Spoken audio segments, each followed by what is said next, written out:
294 কেন্দ্রে মমতা বন্দ্যোপাধ্যায় প্রার্থী বলেছিলেন খোদ মমতা বন্দ্যোপাধ্যায় 2021-এর বিধানসভা নির্বাচনে যখন প্রচার সারছেন বিভিন্ন জায়গায় গিয়ে তিনি এই কথাগুলোই বারবার বলতেন, কাউকে দেখবেন না, শুধু আমাকে দেখুন এবং আমি সেই সমস্ত 294টা বিধানসভা কেন্দ্রের প্রার্থী যাকে আপনারা ভোট দেবেন।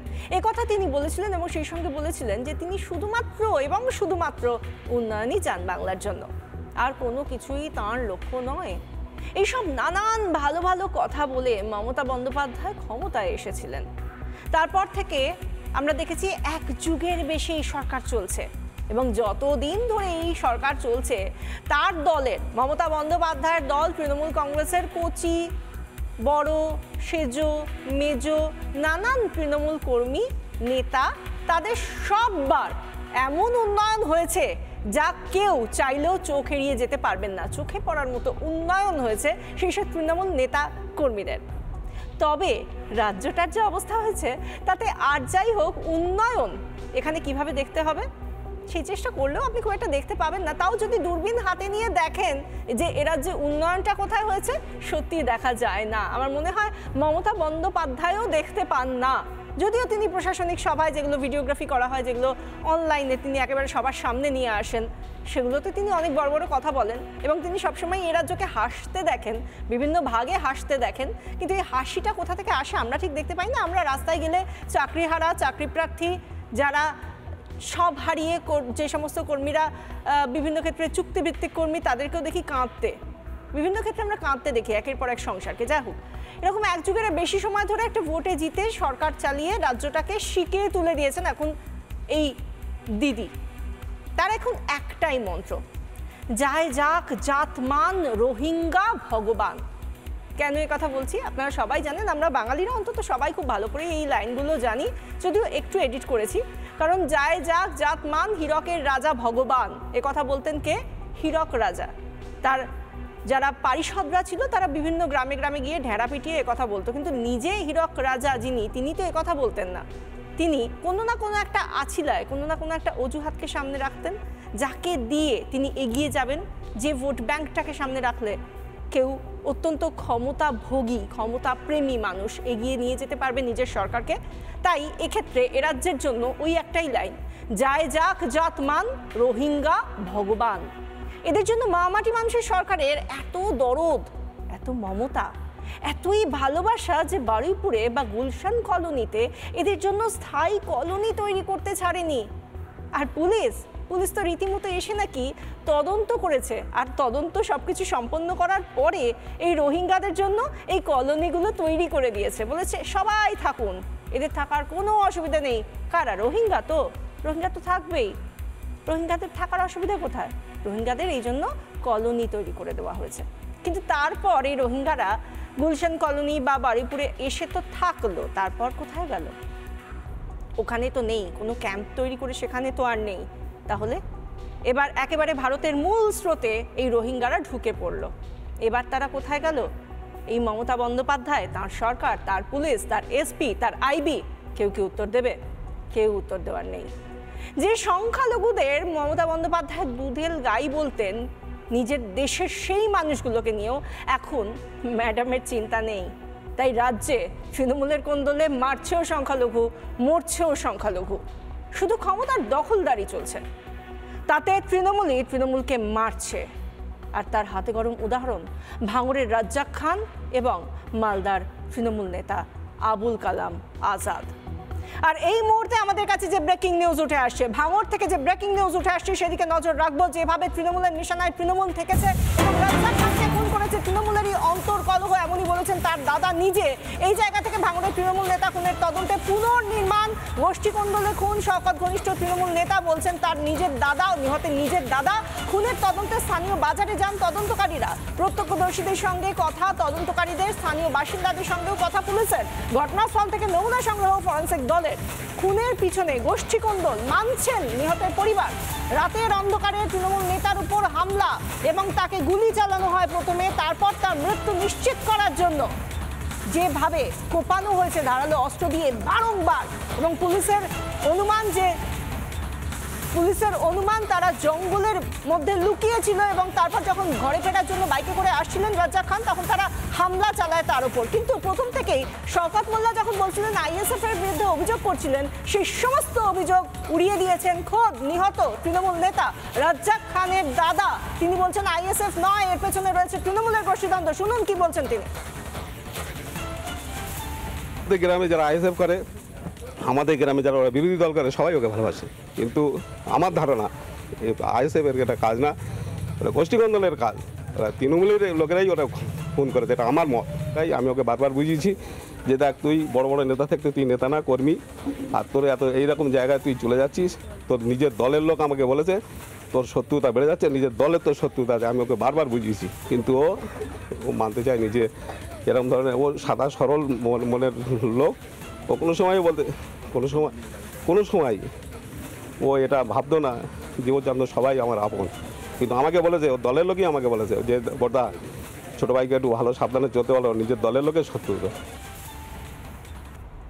একদিকে যখন ভাঙড়ে এভাবে তৃণমূল নেতাকে কুপিয়ে কুপিয়ে গুলি করে খুন করা হলো, আর তারপরে এই একই দিনে দেখা যাচ্ছে নিজের জন্মদিনে একজন তৃণমূল নেতা তাকে খুন করা হলো, সেখানেও কুপিয়ে খুন করা হলো। সেটা কোথায়? না মালদার ইংরেজ বাজারে।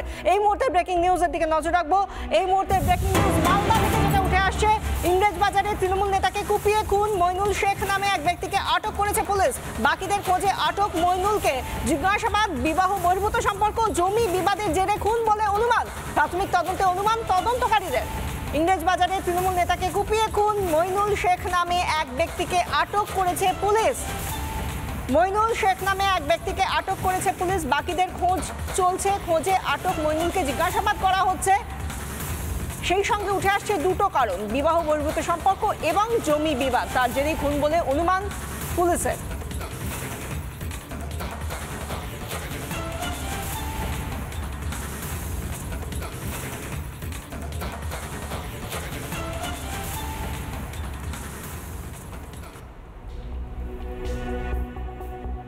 এই জায়গা থেকে আমরা দেখতে পাচ্ছি যে দুটো পরপর ব্রেকিং নিউজ আপনাদের দিলাম। সারা দিন ধরে এই খবরের দিকে আমরা নজর রেখেছি।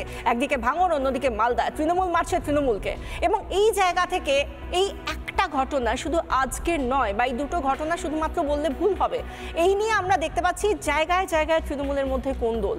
কোথাও মন্ত্রীকে সামনে রেখে হামলা চালানো হচ্ছে, তৃণমূলের মন্ত্রীকে সহ্য করতে পারছে না। কোথাও তৃণমূলের দুটো গোষ্ঠী একে অপরকে খুন করছে, মারছে। এবং সেই জায়গা থেকে যত দিন এগোচ্ছে তত এই গোষ্ঠীকোন্দল আরও বাড়ছে। এই নিয়ে বিজেপির রাজ্য সভাপতি শ্রমিক ভট্টাচার্য তিনি সোজাসুজি স্বর্ণালীকে, আমাদের সিনিয়র এডিটর স্বর্ণালী সরকারকে যে কথা বলেছিলেন অত্যন্ত প্রাসঙ্গিক, যে এই মুহূর্তে দাঁড়িয়ে তৃণমূলের সব থেকে বড় শত্রু কে, বিরোধীরা নাকি নিজেরাই। শুনুন। যে পশ্চিমবঙ্গে সবচেয়ে বেশি সংখ্যালঘু মারা যাচ্ছে, যারা সংখ্যালঘু বিরোধী বিজেপি বলে প্রচার করেন, এবং সংখ্যালঘুদের মধ্যে আমাদের পেনিট্রেশন কম। সংখ্যালঘু কেন্দ্রে আমরা ভোট পাই না, বুথে 5টা 6টা করে। এই নির্বাচনেও, কালীগঞ্জের নির্বাচনে ভোট পেয়েছে। আমরা তাদের কাছে প্রশ্ন করছি যে আয়নার দিকে তাকিয়ে নিজেদের প্রশ্ন করুন, গত 11 বছরে কি পেয়েছেন। নিজেদের কাছে প্রশ্ন করুন যে গুজরাটের মুসলমান যেভাবে আছেন, তাদের আর্থসামাজিক অবস্থা আর আপনাদের আর্থসামাজিক অবস্থার মধ্যে ফারাকটা কোথায়? মরছে মুসলমান, মারছে মুসলমান। আর আমরা বিজেপি চাই যে মহরমের মিছিল আর দুর্গাপুজোর বিসর্জন সমান্তরালভাবে একই রাস্তা দিয়ে যাক। কিন্তু আজকে সেই পরিস্থিতি তো রাজ্যে নেই। এই সময় দাঁড়িয়ে যে পরিসর রয়েছে, যে জায়গাতে আমরা দাঁড়িয়ে রয়েছি, সামনে আর মাত্র হাতে গোনে কটা মাস 2024-এর নির্বাচন, সেই জায়গা থেকে দাঁড়িয়ে বিজেপির নতুন রাজ্য সভাপতি, তার কাছে কি মনে হয় কোন কোন জায়গাগুলো সব থেকে বেশি চ্যালেঞ্জের হতে পারে? আমরা ভারতীয় মুসলমানদের এটা বলতে চাই যে এই দেশটা আপনাদের দেশ বলে আপনারা মেনে নিয়েছিলেন, সেজন্যই আপনারা পাকিস্তানে যাননি, ভারতবর্ষে আসেন। আগামী দিনে আপনাদের হাতের কাছে যেটা আছে সেটা হচ্ছে ইভিএম মেশিন। ঠিক। আপনি ভোট দেওয়ার আগে একবার চিন্তা করবেন যে আপনাদের ভবিষ্যৎ প্রজন্মের হাতে কি পাথর থাকবে না বই থাকবে? আপনাদের ছেলে মেয়েদের হাতে কি তরোয়াল থাকবে না পেন থাকবে? আপনাদের গ্রামগুলো সংঘর্ষমুক্ত থাকবে কিনা, এই বার্তা থাকবে। শ্রমিক ভট্টাচার্য একটা প্রশ্ন করছিলেন যে কার হাতে কি থাকবে, সেটাও মুখ্যমন্ত্রী মমতা বন্দ্যোপাধ্যায়, যিনি কিনা বলেছিলেন সবার জন্য উন্নয়ন চেয়ে তিনি এখানে ভোট চাইছেন এবং সরকার গঠন করে তাঁর একমাত্র লক্ষ্য হলো বাংলার উন্নয়ন। তিনি কি সত্যি, বিশেষ করে সেই সম্প্রদায়ের মানুষ, যে সংখ্যালঘু সম্প্রদায়ের মানুষকে সামনে রেখে তিনি ভোট ব্যাংক তৈরি করেছেন, বিভিন্ন সময় দুধের গাই বলেছেন, সেই মানুষগুলোর জন্য আদতে তিনি কোনো রকম উন্নয়ন তো সাধন করতে পারেননি, বরং উল্টে তাদের ক্ষতি করেছেন, তাদের হাতে অস্ত্র তুলে দিয়েছেন অনেকের হাতেই, এবং তাদেরকে এবং রোহিঙ্গাদের কোথাও গিয়ে গুলিয়ে দেওয়ার চেষ্টা করা হচ্ছে। সব মিলিয়ে ভোট ব্যাংকটা নিজের জন্য ধরে রাখছেন এবং সংখ্যালঘু সম্প্রদায়ের জন্য তিনি ভালো কিছু না করে বরং রোহিঙ্গাদের যাবতীয় ভালো করার চেষ্টা করে আদতে সেই সংখ্যাটা বাড়িয়ে দিচ্ছেন, যেভাবে তিনি কলোনি তৈরি করছেন। তো এই সমস্ত কিছু মিলিয়ে এই মুহূর্তে এই রাজ্যে জনবিন্যাস থেকে শুরু করে সংখ্যালঘু সম্প্রদায়ের মানুষ সব মিলিয়ে ঠিক কোন জায়গায় রয়েছে দেখুন।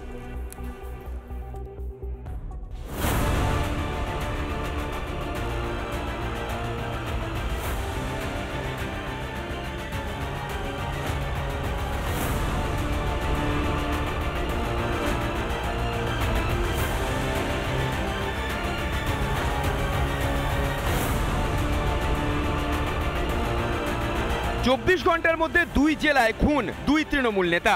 সংখ্যালঘুদের হাতেই খুন হচ্ছে সংখ্যালঘুরা। ভোট রাজনীতিতে সংখ্যালঘুদের ফায়দা নিচ্ছেন মমতা, আর সংখ্যালঘুদের উন্নয়নের নামে তাদের হাতে তুলে দিয়েছেন বোমা বন্দুক। আজকে পশ্চিমবঙ্গে গত 3 বছরে যত খুন হয়েছে তার মধ্যে 90% বেশি হচ্ছে সংখ্যালঘু। মরছে মুসলমান, মারছে মুসলমান, এই পরিস্থিতি তৈরি করে দিয়েছে তৃণমূল কংগ্রেস। মমতা ক্ষমতায় আসার পর বিগত দশকে রাজ্যের একাধিক জেলায় যে জনবিন্যাস বদলেছে সেই অভিযোগ বারবার করছে বিরোধীরা। সারা দেশে যখন বাংলাদেশি রোহিঙ্গাদের কার্যত খুঁজে খুঁজে বার করে পদক্ষেপ নেওয়া হচ্ছে, ভোটার তালিকা সংশোধন করা হচ্ছে, তখন কেন বাধা হয়ে দাঁড়াচ্ছেন মমতা? তাহলে কি রোহিঙ্গারাই মমতার ভোট ব্যাংক? যারা অভারতীয় তাদের ভারতীয় ভোটার লিস্টে নাম রাখা উচিত। গোটা ভারতবর্ষে যত রোহিঙ্গা ধরা পড়েছে, মুসলিম রোহিঙ্গা, তারা প্রত্যেকেই পশ্চিমবঙ্গ দিয়ে ঢুকেছে এবং ভারতে ছড়িয়ে পড়েছে। বৃহস্পতিবার ভোটার তালিকা সংশোধনে স্থগিতাদেশ দেয়নি সুপ্রিম কোর্ট। সুপ্রিম নির্দেশে বিরাট ধাক্কা তৃণমূলের। এবার কি তাহলে তৃণমূলের রোহিঙ্গা ভোট ব্যাংকে ধরতে চলেছে ভাঙন? রিপাবলিক বাংলা। নানা ধরনের কন্টেন্ট দেখার জন্য লাইক করুন, শেয়ার করুন আমাদের ফেসবুক পেজ, সাবস্ক্রাইব করুন আমাদের ইউটিউব চ্যানেল। পাশাপাশি অন্যান্য ব্রেকিং নিউজের জন্য অবশ্যই চোখ রাখুন রিপাবলিক বাংলায়।